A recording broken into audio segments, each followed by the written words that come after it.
नमस्कार, मी स्मिता घरगुती रेसिपीजमध्ये तुमचं खूप खूप मनापासून स्वागत आहे। आज आपण बनवणार आहोत लहानांपासून मोठ्यांपर्यंत आवडणारा पदार्थ फ्रूट सॅलेड। तर चला बनवूया फ्रूट सॅलेड। त्यासाठी लागणारे साहित्य: अर्धा लिटर दूध, 4 चमचे साखर आणि 1.5 चमचा कस्टर्ड पावडर, व्हॅनिला आहे। आता आपण ह्या कस्टर्ड पावडरमध्ये ह्याच्यातलंच थोडं थंड दूध आहे ते मिक्स करू।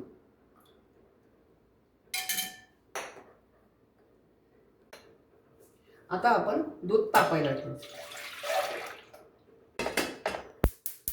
दुधाला एक उकळी येऊपर्यंत आपल्याला तापवून घ्यायचं आहे आणि त्याच्यानंतर आपल्याला त्याच्यात कस्टर्डचं जे आपण लिक्विड तयार केलेलं आहे ते टाकायचं आहे। आता आपण ह्याच्यात कस्टर्ड टाकू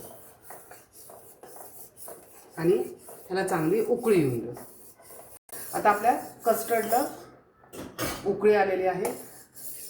जर तुम्हाला अजून घट्ट हवं असेल तर तुम्ही कस्टर्ड पावडर वाढवू शकता। ह्याच्यात आपल्याला दूध उकळून आता गॅस आपण बंद करायचा आणि हे नॉर्मल टेम्परेचरवर दूध येऊन द्यायचं। नॉर्मल टेम्परेचरवर आलं की आपण दूध फ्रीजमध्ये ठेवायचं 1-1.5 तासाकरता आणि मग त्याच्यात फ्रूट टाकायचे। आधी फ्रूट चिरून ठेवायचे नाही, नाहीतर ते काळे पडतात। टायमावर जेव्हा तुम्हाला टाकायचे त्यावेळेस फ्रूट चिरायचे। कस्टर्ड पूर्णपणे आपलं थंड झालेलं आहे।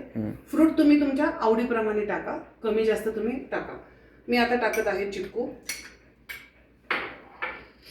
डाळिंब,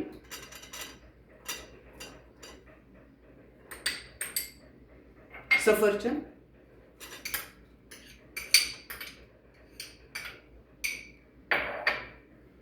केळे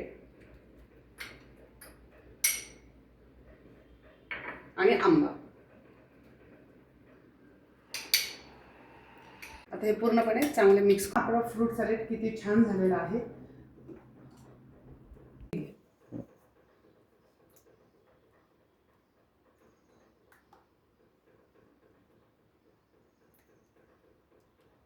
आपला फ्रूट सॅलेड पूर्ण तयार आहे। तुम्ही नक्की करून बघा, तुम्हाला आवडेल। आणि हां, स्मिता घरगुती रेसिपीजला लाईक आणि सबस्क्राईब करायला विसरू नका।